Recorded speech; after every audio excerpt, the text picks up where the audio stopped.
Olá, eu sou Vanessa Conte, jornalista e voluntária da EAC, Escola da Autopesquisa da Consciência, que fica em Porto Alegre.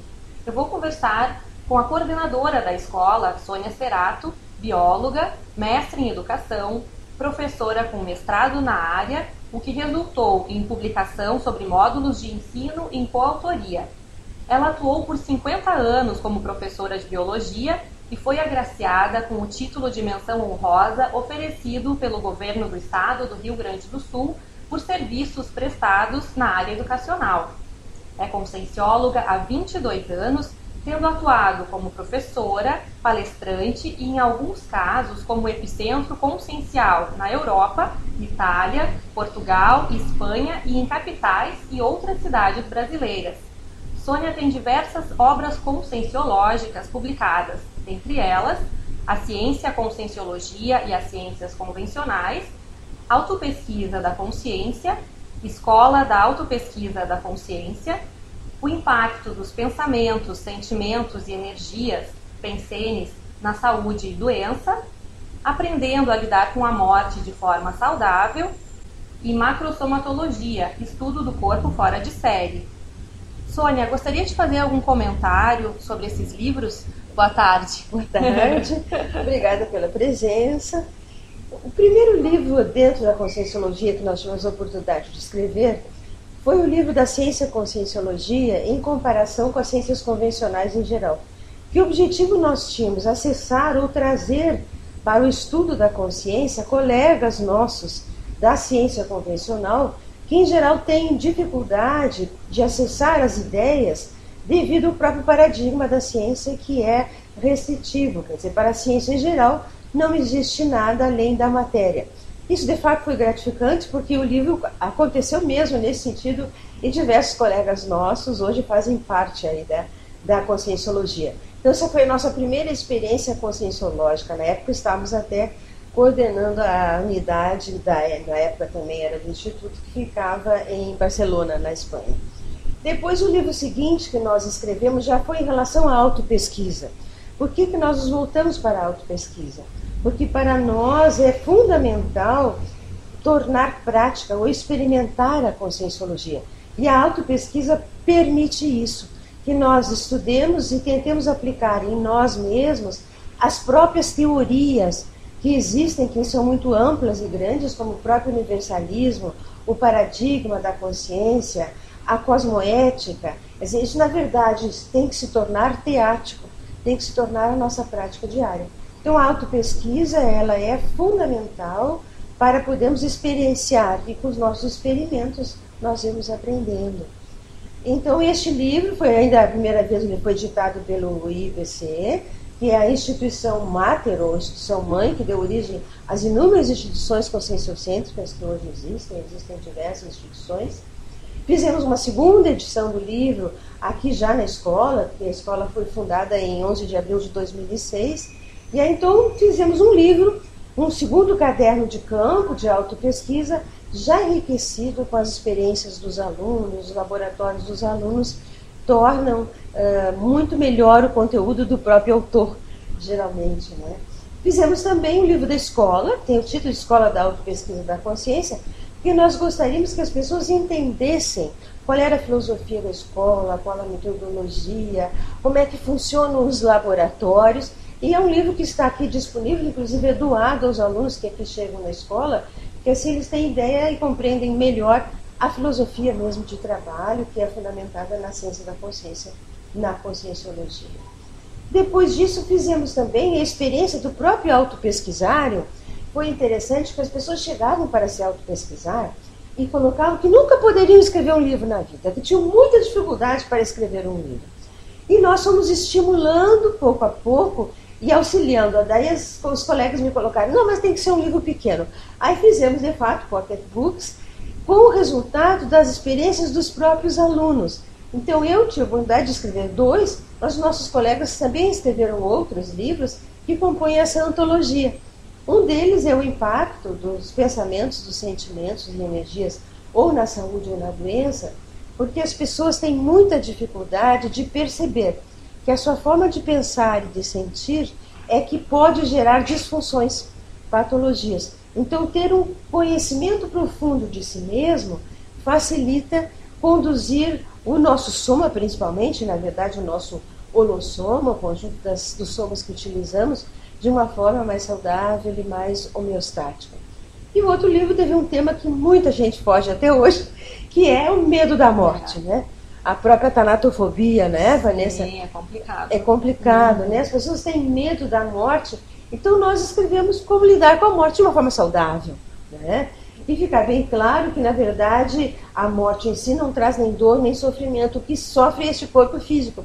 Mas com a morte, naturalmente, nós estamos fora do corpo biológico, então pode ser uma transição natural, desde que a pessoa tenha informação.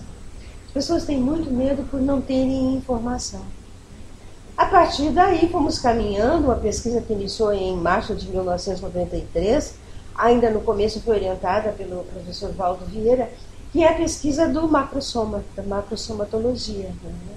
E que nós temos, então, aqui os livros decorrentes dessa pesquisa. Certo. E então, especialmente sobre o tema macrosomatologia, a professora Sônia está finalizando o livro Estudos Introdutórios sobre o Macrosoma, né? Está aqui, tá aqui com a gente também. E também sobre ele a gente quer saber mais detalhes. Por exemplo, como é que surgiu a ideia do livro? Como é que foi isso? Quando escrevemos esse primeiro tomo do Macrosomatologia, ele tem 4 campos de pesquisa. No primeiro, nós falamos da parte que fundamenta, né, mais a epistemologia, que fundamenta toda a pesquisa e conhecimento do macrosoma. Falávamos de biografias de consciência que tinham sido portadores de macrosoma. Falávamos também sobre inversores, que são consciências que chegam à ideia de aplicar a inteligência evolutiva desde muito cedo. Então, eles conseguem agilizar toda a sua programação de vida e tem mais propensão para chegar ao que nós denominamos de completismo existencial por chegarem mais cedo. E geralmente são cegos brilhantes, eles vêm já muito preparados e alguns deles até com o macrosoma mesmo, né? Então nós abordamos também um aspecto da paragenética. Por quê? Porque ela é completamente diferenciada da genética, né? A genética é, na realidade, o estudo dos nossos genes, né? Da herança, o que nós herdamos, né, aí dos nossos pais. A paragenética vai estudar o paragene, o para-DNA, que é a herança de nós mesmos, da nossa história consciencial ao longo da série X. Mas este livro foi escrito de uma forma mais técnica.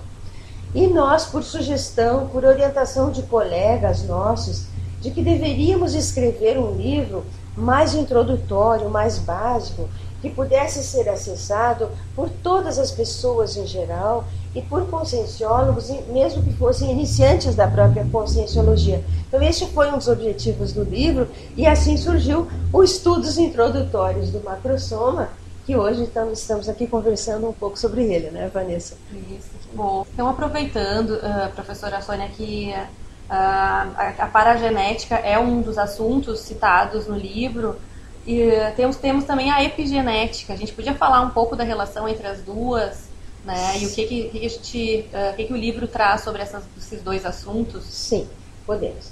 Veja que nós estamos fazendo um paralelo entre a genética, o estudo do gene, do DNA, e o estudo da paragenética, do paragene, do para-DNA, do paragenoma, quer dizer, a história de todas as nossas série X que está ali gravada na nossa paragenética e que podemos assim fazer uma pesquisa multidimensional da consciência.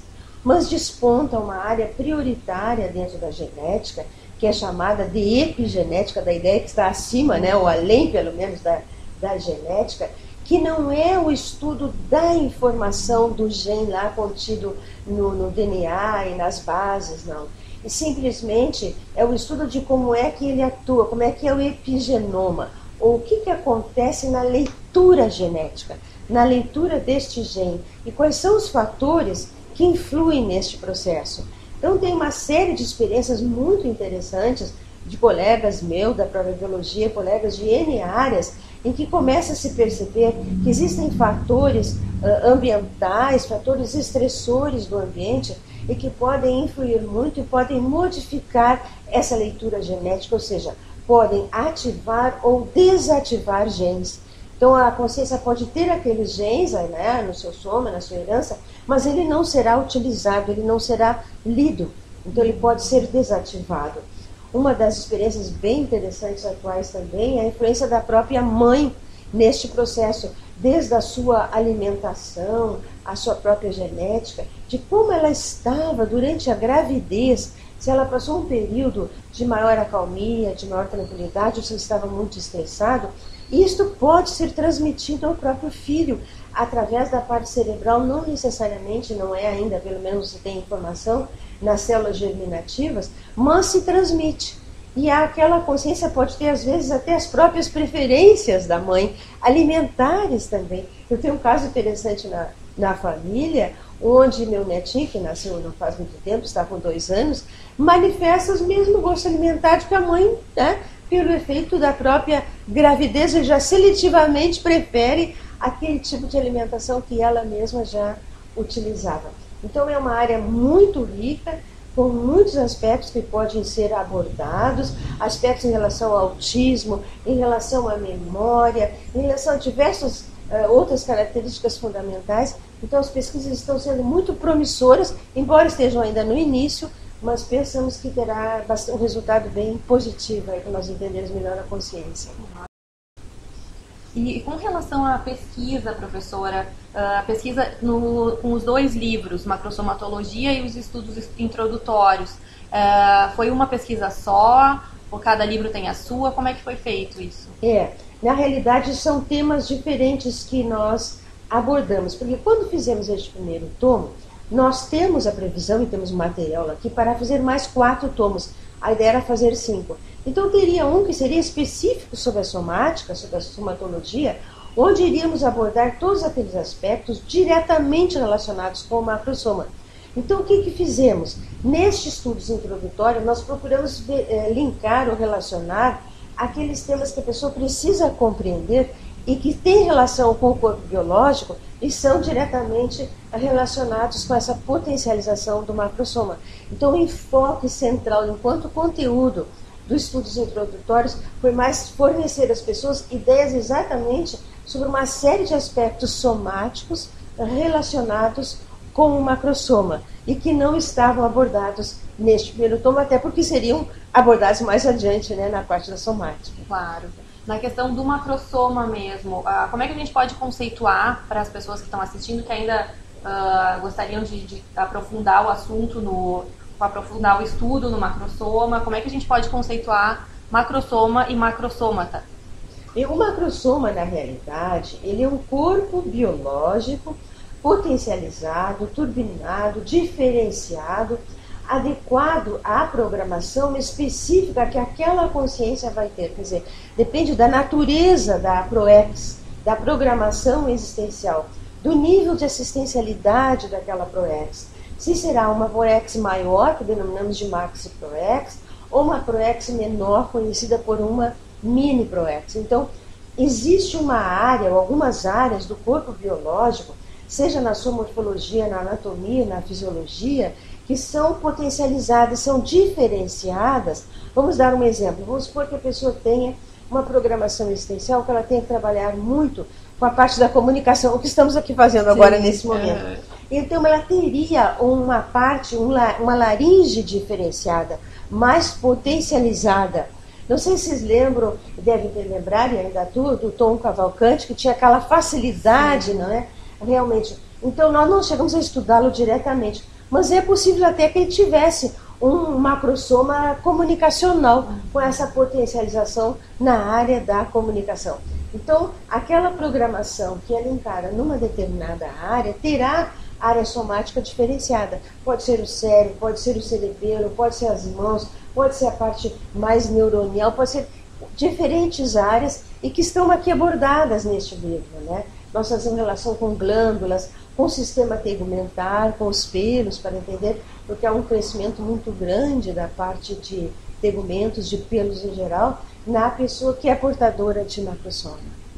Certo, muito interessante. Essas características, algumas delas, pode-se afirmar necessariamente que todo portador de macrosoma tenha curso intermissivo no extrafísico antes de ressomar ou não? Não.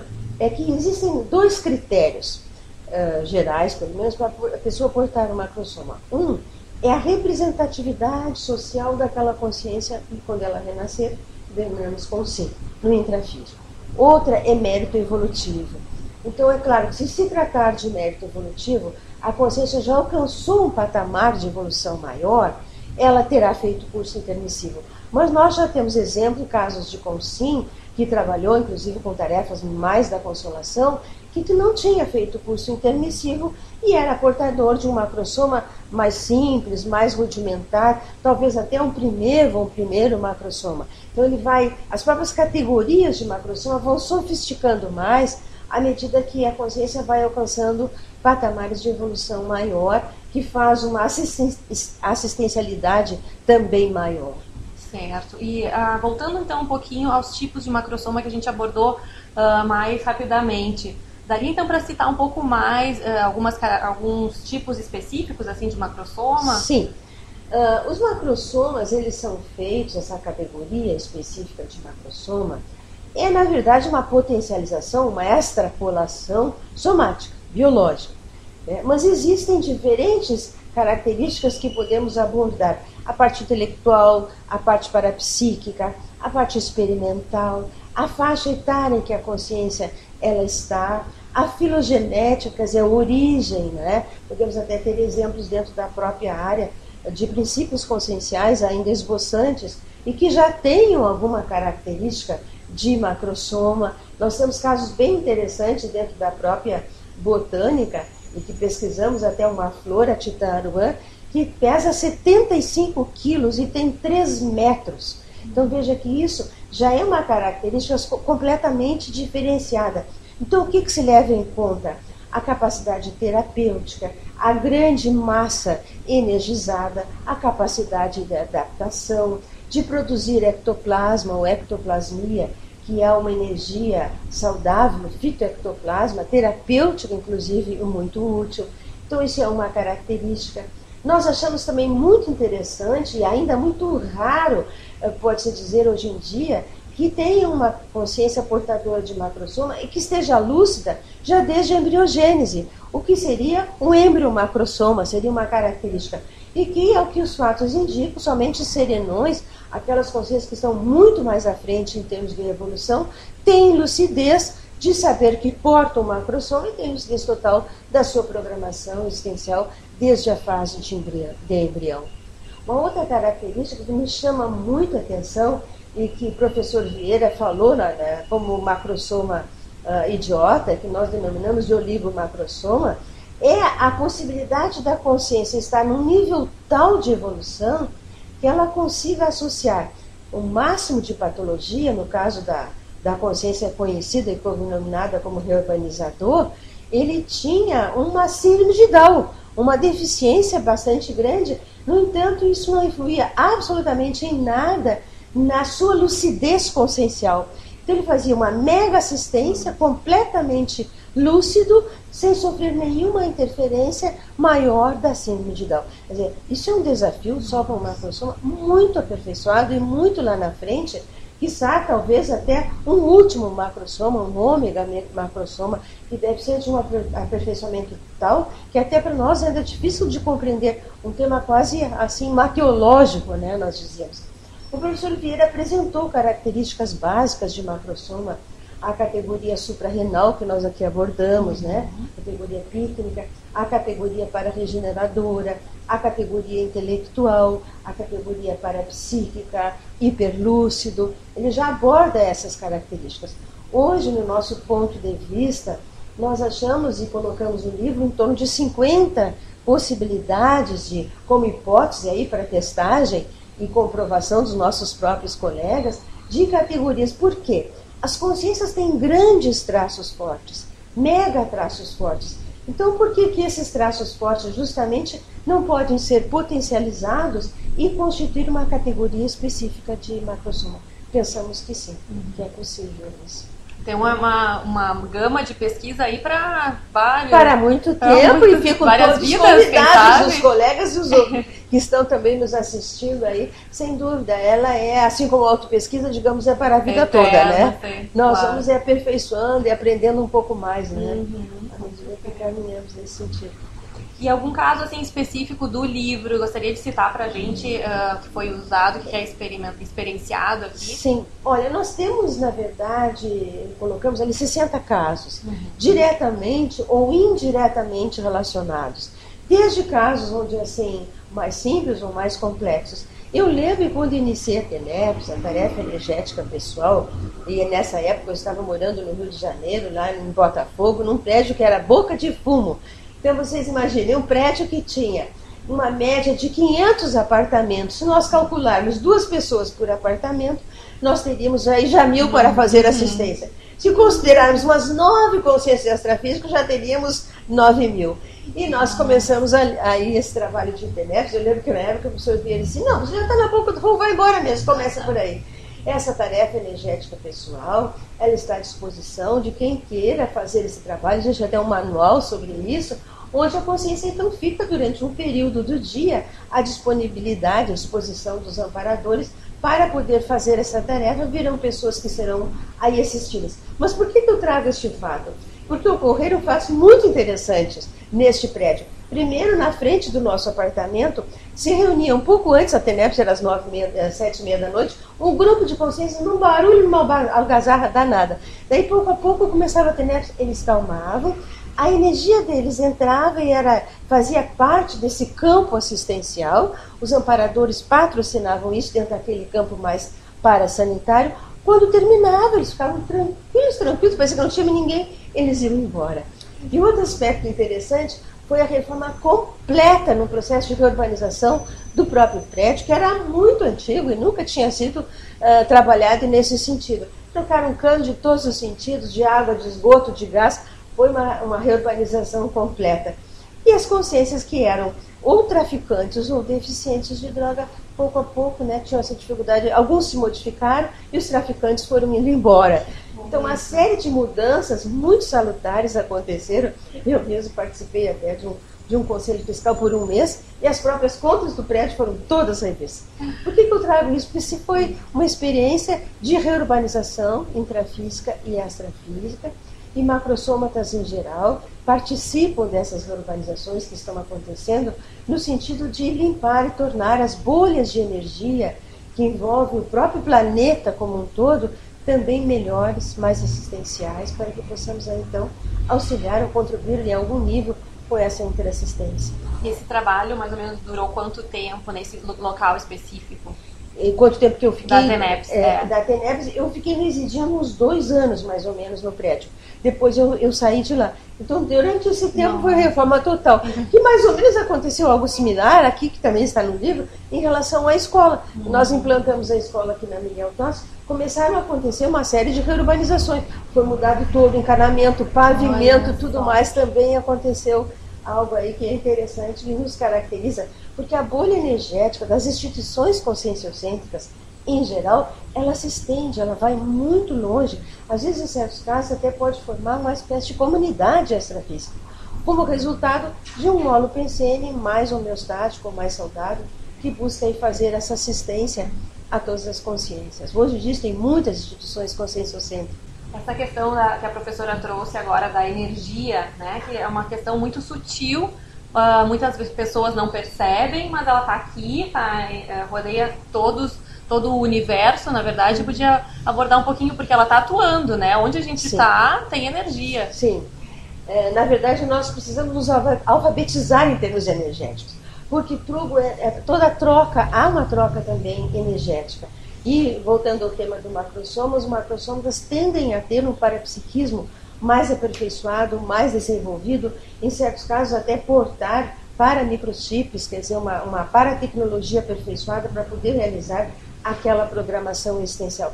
Então, todos nós, macrossômatas ou não, precisamos aprender a dominar, a conhecer o nosso campo energético, a saber instalar no mínimo um estado vibracional, que é uma das melhores defesas energéticas, e gradativamente ir aperfeiçoando nesse sentido, em termos de acoplamento, de energias, de leituras de campos, para poder, de fato, qualificar a assistência. Porque sem o conhecimento da energia, nós somos aí inocentes úteis nas mãos de qualquer consciência.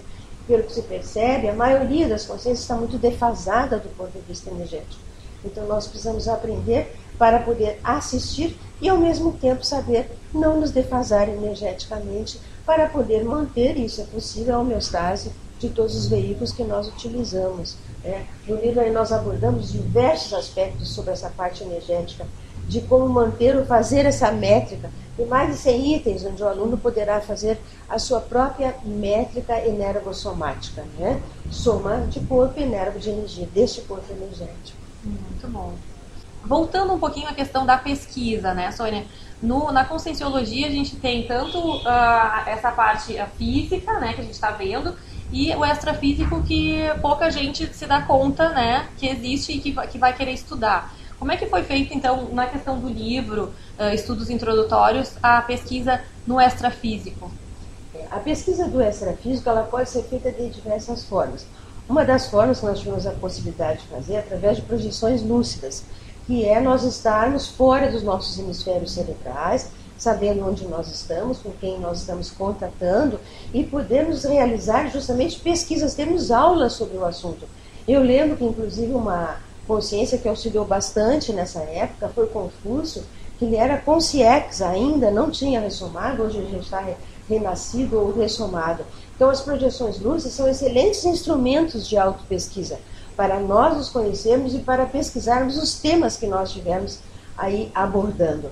Além disso, a descoincidência do próprio energossoma facilita a transmissão de informações extrafísicas dos amparadores, das consciências de um nível de evolução maior, que normalmente nos potencializam, nos deixam mais inteligentes, nos deixam em upgrade. E aí as ideias são mais facilmente captadas, às vezes até em casos de pangrafia mesmo, onde vem uma série de informações, onde é possível a pessoa escrever muitas folhas, depois vai reler aquelas folhas e vai verificar que pouco ou nada vai ser modificado, dada, vamos dizer, o discernimento daquela informação, e a consciência tem a certeza de que ela sozinha não teria alcançado aquele nível de discernimento da informação que está ali colocada. O fato interessante, também acho que de abordarmos nesse sentido, é a existência, assim como existe uma sociedade intrafísica, existe uma sociedade extrafísica. Quer dizer, onde nós estávamos, todos nós, antes de renascer, estávamos numa determinada comunidade extrafísica, mais ou menos evoluída, numa determinada sociedade, em alguns casos, onde foi feito exatamente o planejamento deste macrossoma. Como é que é feito este planejamento? Por uma consciência conhecida ou denominada de parageneticista ou evoluciólogo. Por quê? Porque ele conhece em profundidade a história daquelas consciências, a paragenética, e vai poder orientar melhor sobre as cláusulas da própria programação existencial e sobre que categoria de macrossoma seria melhor, seria mais potencializado. Então, existem uma série de comunidades que podem ser estudadas, e um aspecto importante é o da pré-ressoma. Quer dizer, o que acontece logo antes do próprio nascimento, ou do próprio renascimento, já que há uma continuidade de vidas, uma série de vidas existenciais que nós denominamos de seriexes. No caso, nós tivemos também uma experiência relacionada no próprio grupo familiar, de uma consciência que antes de renascer, já um pouco ela sabia que ia entrar em período de recesso ou de restrição, onde a lucidez vai diminuindo, porque o próprio corpo extrafísico, o psicossoma, também vai diminuindo de tamanho, e a consciência então se comunicou dizendo que ela iria renascer, que entraria nesse período de maior restringimento, onde não poderia passar mais informações, mas que seria identificado pelos olhos. E realmente renasceu, e os olhos são iguais. Eu estou aqui falando e linkando ao mesmo tempo o que nós chamamos de personalidade consecutiva, que é poder descobrir quem foi a consciência no passado. Neste exemplo foi meu próprio pai, e quem ela agora renasceu na família como meu neto, que está aí com 2 anos, e que realmente os olhos são idênticos. Outra forma de se estudar a personalidade consecutiva, e tem verbetes da enciclopédia escritos sobre esse tema, que vale a pena ser lidos e estudados, porque nós vamos pouco a pouco compreendendo, afinal, quem eu fui no passado, quem eu sou hoje. E as primeiras informações que nos chegam, normalmente, são dentro do próprio grupo Karma, que é mais fácil, o grupo nuclear próximo, da família, que é mais fácil para nós estudarmos e podermos acompanhar para verificar as características que nós conhecíamos. Por exemplo, um grande traço força que a consciência tinha, provavelmente ela continuará tendo aquele grande traço força. Então nós vamos acompanhando e verificando se essas características se manifestam ou não, para poder, pouco a pouco, tendo elementos, né? Hoje nós já temos 15 características abordadas e avaliadas, e vão pouco a pouco nos levando à conclusão que de fato são essa consciência mesmo que renasceu e que é portador de macrosoma do tipo, da categoria psicomotor, por ter a psicomotricidade bastante desenvolvida pela faixa etária em que se encontra, que inclusive trocou de turma na escolinha já pela psicomotricidade bastante facilitada. Está em estudo, mas parece que vamos confirmar essa hipótese aí da existência desta personalidade consecutiva. Eu deixo o convite às pessoas que nos ouvem, nos assistem, para estudarem melhor, porque é uma lástima nós termos uma biblioteca ambulante de informação e sermos analfabetos de nós mesmos, né? Ou até por estar no macrosoma e desperdiçar esse macrosoma por uso inadequado, não cabal, não eficaz, por falta de informação. Esse também é um dos objetivos do livro, contribuir para que as pessoas possam saber mais, entender mais e fazer um uso mais eficaz. É justamente sobre isso, então, os benefícios para as pessoas que querem, têm vontade de investir na autopesquisa. O que a gente podia falar para essas pessoas sobre o que ela vai encontrar de bom, né, a partir do início do estudo? Sim. Primeiro, sem dúvida, a autopesquisa para nós, dentro da escola e dentro da própria conscienciologia, é uma prioridade, né, a autopesquisa da consciência. Então, ela está linkando essa autopesquisa com a possibilidade de ser um portador de macrosoma, que nós denominamos de auto-macrosomatologia, e poder, assim, fazer o uso eficaz, concretizar a própria programação de vida, né? Ter mais qualidade na sua assistência, porque o macrosoma é naturalmente interassistencial. Ele é potencializado exatamente para isso, para poder atingir maior número de consciências e com maior qualidade. Então, vale a pena a pesquisa nesse sentido também, por esse aspecto, e poder compreender o que acontecia antes do nosso renascimento, a vida intrafísica, o que nós estamos aqui para fazer, e o que vai acontecer depois, porque nós vamos continuar no extrafísico nos manifestando. Nós vamos retornar ao extrafísico. Então, a autopesquisa e a autopesquisa também em relação ao macrosoma trará à pessoa elementos de que o que vai acontecer também depois, como é que ela pode preparar a próxima existência. Nós verificamos que há uma tendência muito grande para aumentar a longevidade. Nós temos no livro 8 teorias que abordam esse aspecto da longevidade e características que são específicas de um macrosoma. O macrosoma normalmente tende a ter uma mega longevidade, uma longevidade maior. Primeiro, porque ao saber ele também vai cuidar mais, né?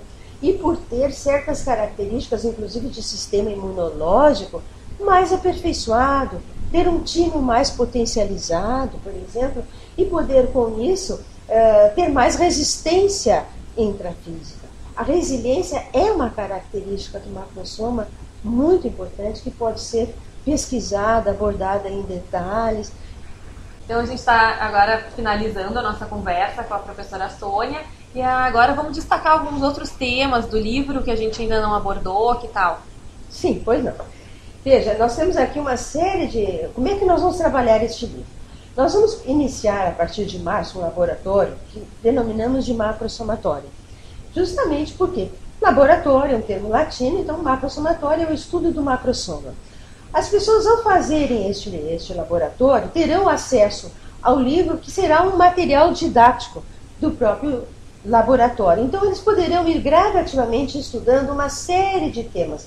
Desde quando ele teria que entender a parte de corpos extrafísicos que formam o seu próprio holossoma, ele vai estudar esses corpos extrafísicos, ele vai estudar o mental soma, ele vai estudar o próprio psicossoma, para que ele possa compreender melhor como é que funciona o seu próprio holossoma, que é o conjunto desses 4 veículos de manifestação da consciência. Então ele vai iniciar estudando sobre a vida extrafísica, esses veículos, o que é a sociedade extrafísica, como é que é a paragenética, que nós já demos aqui uma pincelada rápida, né? O curso intermissivo vai avaliar se ele é um intermissivista ou não, se ele fez um curso antes do seu próprio nascimento, sobre o seu corpo energético, sobre como poderia ter sido a sua pré-ressoma. Então, esses são alguns aspectos da vida extrafísica que vão ser trabalhados no laboratório. Depois ele entra na vida intrafísica propriamente dita, que ela é muito importante e séria para nós, que a maioria das pessoas nem consegue fazer a sua programação existencial devido às pressões. Nós entramos aqui, a pressão é muito grande, então as pessoas tendem a desviar da sua própria programação existencial. Então ele vai começar estudando este corpo biológico, que apesar de complexo, se comparado ao macrossoma, ele é rudimentar. Para entender o macrossoma e as características morfológicas, anatômicas, fisiológicas deste macrossoma, vai estudar a sua nova genética, por que tem essas características, a epigenética que já falamos antes, vai ver e estudar também desde o embrião, como é a fase de desenvolvimento, a vida fetal aí do embrião, o que acontece nessa nova série de existência. Superbebês. Superbebês é um aspecto fundamental e cada vez nós estamos vendo que aumenta o número de superbebês e eles podem ser portadores de macrossomia funcional homeostática. A ciência estuda a macrossomia somente deficitária, enferma. Não. Para nós, do ponto de vista do macrossoma, existem superbebês completamente homeostáticos, e citamos aqui no livro casos que foram estudados, e que simplesmente têm essas características a mais que nós vamos analisar. O cérebro, o paracérebro, que é o real órgão, onde está toda a potência da consciência, o real motor da consciência é este paracérebro. O esfenóide, que é um osso super importante, eu lembro de uma experiência acadêmica que eu tive, onde eu colocando esse osso na mão, quando eu estava estudando biologia, eu tive um banho de energia, e hoje eu sei avaliar muito melhor, só por estar com aquele osso na mão. Hoje também eu compreendo, talvez, por que naquela época, tanto tempo atrás, eu estava lá nos meus 18 anos ainda, né, iniciando a faculdade e tudo mais, eu tive essa experiência tão rica, e de fato ele é um equilibrador, ele tem uma relação direta com o parapsiquismo e outros aspectos aí que nós vamos abordar no livro. As glândulas suprarrenais e uma categoria de macrossoma que é o suprarrenal, 11 aspectos aí relativos para a pessoa se avaliar se tem ou não um macrossoma mais pícnico, a relação entre glândula pineal e fenômenos parapsíquicos, marcas de nascimento que a pessoa pode nascer e que estejam relacionados com a sua paragenética, longevidade, mega longevidade, o rejuvenescimento consciencial. As pessoas hoje em dia perseguem tanto a beleza, né? E se a pessoa fizer bastante interassistência, ela tenderá a se manter muito mais jovem por muito mais tempo, tá? E se tiver macrossoma também. E vamos, por último, trabalhar com a automacrossomatologia, que é a aplicação de modelos de pesquisa, onde a pessoa, então, estará testando as suas possibilidades de ter um macrossoma. E aí, preparar-se para a nova programação existencial, como é que ela faz o revezamento, como ela passa o bastão para ela mesma, né, na próxima série X, como ela pode ter uma morte biológica lúcida, sem dor, sem sofrimentos, e planeja, então, a sua nova programação existencial. Esses são alguns tópicos, alguns dos temas que vão ser abordados no laboratório, que eu convido os colegas aí a participarem, e a escola, então, está disponível para as pessoas que quiserem acessar o livro, ter mais informações sobre estudos introdutórios e quiserem também participar aí deste laboratório. Eu agradeço aqui a presença da colega que me entrevistou e que compartilhamos nossas energias, do nosso colega tecnólogo que está aqui nos auxiliando muito e que sem a chegada dele teríamos mais dificuldades, da nossa colega também que aqui também está presente e que auxilia muito a calçar o processo da própria escola. A gente quer agradecer também a todas essas informações que a Sônia nos trouxe, super importantes para a evolução de todos nós. E a gente agora quer disponibilizar para todos que estamos assistindo, que quiserem ter acesso a outros vídeos que a escola tem produzido, podem acessar o canal do YouTube, que é Escola EAC. E até uma próxima oportunidade.